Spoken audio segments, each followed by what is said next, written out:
Hi hello viewers, welcome to my channel Sama foods. ಇವತ್ತಿನ ವಿಡಿಯೋದಲ್ಲಿ ಈರುಳ್ಳಿ ಬೆಳ್ಳುಳ್ಳಿನ ಬಳಸದೆ ಕ್ಯಾಪ್ಸಿಕಮ್ ಉಪಯೋಗಿಸ್ಕೊಂಡು ಒಂದೊಳ್ಳೆ ಚಿತ್ರಾನ್ನ ರೆಸಿಪಿನ ಶೇರ್ ಮಾಡ್ತಾ ಇದ್ದೀನಿ. ಮಕ್ಕಳು ಲಂಚ್ ಬಾಕ್ಸ್ಗೆ, ಬೆಳಗಿನ ತಿಂಡಿಗೆ ಇದನ್ನು 10 ನಿಮಿಷದಲ್ಲಿ ಬೇಗ ಮಾಡ್ಕೊಳ್ಬೋದು. ಮಾಡೋದು ಕೂಡ ತುಂಬಾ ಸಿಂಪಲ್ಲು. ಹಾಗಿದ್ರೆ ಬನ್ನಿ ಇದನ್ನು ಹೇಗೆ ಮಾಡೋದು ನೋಡೋಣ. ಮೊದಲಿಗೆ ಒಂದು ಪಾತ್ರೆನ ಇಟ್ಕೊಂಡು ಇದಕ್ಕೆ 1 ಚಮಚ ಕಡಲೆಬೇಳೆ, 1 ಚಮಚ ಉದ್ದಿನಬೇಳೆ, ಅರ್ಧ ಚಮಚ ಜೀರಿಗೆ, ಅರ್ಧ ಚಮಚ ಧನಿಯಾ ಕಾಳನ್ನು ಸೇರಿಸ್ತಾ ಇದ್ದೀನಿ. ಇದಾದ ನಂತರ ಎರಡು ಒಣಮೆಣಸಿನ್ಕಾಯಿನ ತಗೊಂಡಿದ್ದೀನಿ. ಸ್ವಲ್ಪ ಎಣ್ಣೆ ಹಾಕಿ ಇದೆಲ್ಲ ಕಲರ್ ಚೇಂಜ್ ಆಗೋವರೆಗೂ ಚೆನ್ನಾಗಿ ಬಾಡಿಸ್ಕೊಳ್ಬೇಕು. ಕಡಲೆಬೇಳೆ ಮತ್ತು ಉದ್ದಿನಬೇಳೆ ಬೇಗ ಫ್ರೈ ಆಗೋದಿಲ್ಲ.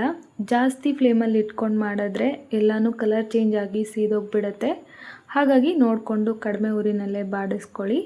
ನಂತರ 2 ಹಸಿಮೆಣಸು, 1 ಕಡ್ಡಿ ಕರಿಬೇವನ್ನು ಕೂಡ ಸೇರಿಸಿ ಇದನ್ನು ಕೂಡ ಸ್ವಲ್ಪ ಹೊತ್ತು ಚೆನ್ನಾಗಿ ಬಾಡಿಸ್ಕೊಳ್ತೀನಿ. ಈಗ ನೋಡಿ ಕಲರ್ ಚೇಂಜ್ ಆಗಿದೆ. ಕಡಲೆಬೇಳೆ ಮತ್ತು ಉದ್ದಿನಬೇಳೆ ಹದವಾಗಿ ಫ್ರೈ ಆಗಿದೆ.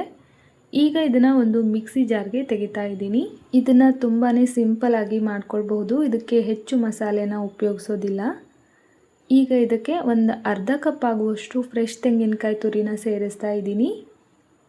ಜೊತೆಗೆ ಅರ್ಧ ಇಂಚಾಗುವಷ್ಟು ಹಸಿ ಶುಂಠಿ, ಒಂದು ಸ್ವಲ್ಪ ಕೊತ್ತಂಬರಿ ಸೊಪ್ಪನ್ನು ಸೇರಿಸಿ ಇದಕ್ಕೆ ನೀರು ಹಾಕಬಾರ್ದು, ಹಾಗೆಯೇ ತರ್ತರಿಯಾಗಿರೋ ಥರ ಗ್ರೈಂಡ್ ಮಾಡ್ಕೊಂಡು ತಗೊಳ್ಬೇಕು.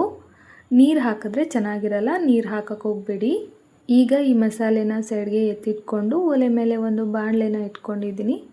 ಇದಕ್ಕೆ 2 ಚಮಚ ಎಣ್ಣೆ, ಅರ್ಧ ಚಮಚ ಉದ್ದಿನಬೇಳೆ, ಅರ್ಧ ಚಮಚ ಕಡಲೆಬೇಳೆ, ಅರ್ಧ ಚಮಚ ಸಾಸಿವೆ, 1/4 ಚಮಚ ಜೀರಿಗೆನ ಸೇರಿಸ್ತಾ ಇದ್ದೀನಿ. ಜೊತೆಗೆ 1 ಒಣಮೆಣಸಿನ್ಕಾಯಿನ ಕಟ್ ಮಾಡಿ ತಗೊಂಡಿದ್ದೀನಿ. ಇದೆಲ್ಲನೂ ಕಡಿಮೆ ಉರಿನಲ್ಲೇ ಚೆನ್ನಾಗಿ ಬಾಡಿಸ್ಕೊಳ್ಬೇಕು. ಇದೆಲ್ಲನೂ ಒಂದು ಅರ್ಧದಷ್ಟು ಫ್ರೈ ಆದ ನಂತರ 1/4 ಕಪ್ ಆಗುವಷ್ಟು ಶೇಂಗಾನ ಸೇರಿಸ್ತಾ ಇದ್ದೀನಿ. ಇದರಿಂದ ರುಚಿ ತುಂಬ ಚೆನ್ನಾಗಿರುತ್ತೆ. ಇದಾದ ನಂತರ ಒಂದು 1/4 ಕಪ್ ಆಗುವಷ್ಟು ಕ್ಯಾಬೇಜ್ನ ಉದ್ದುದ್ದಕ್ಕೆ ಸಣ್ಣದಾಗಿ ಕಟ್ ಮಾಡಿ ಸೇರಿಸ್ತಾ ಇದ್ದೀನಿ.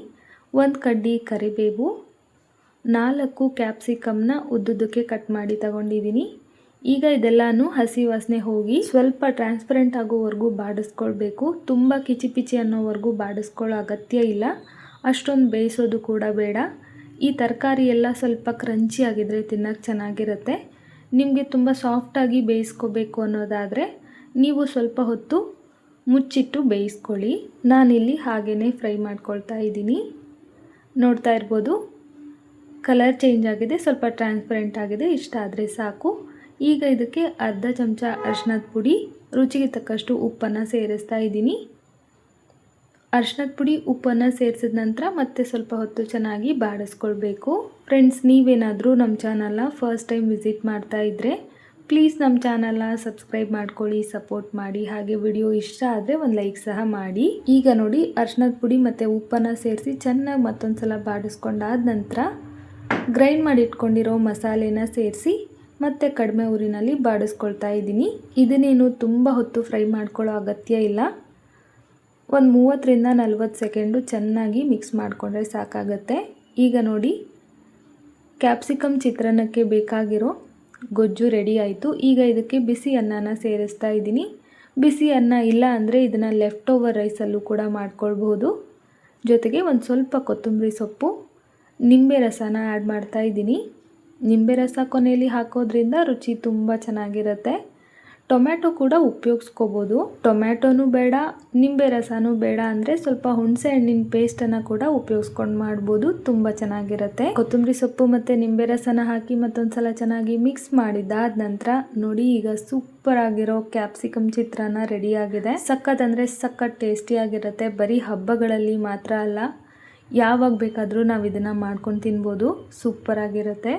ಐ ಹೋಪ್ ಇವತ್ತಿನ ಈ ವಿಡಿಯೋ ನಿಮ್ಮೆಲ್ಲರಿಗೂ ತುಂಬಾ ಇಷ್ಟ ಆಯಿತು ಅಂದ್ಕೊಳ್ತೀನಿ. ಇಷ್ಟ ಆಗಿದ್ರೆ ಒಂದು ಲೈಕ್ ಮಾಡೋದನ್ನು ಮರಿಬೇಡಿ. ಮತ್ತೆ ಸಿಗ್ತೀನಿ. Bye friends, thank you.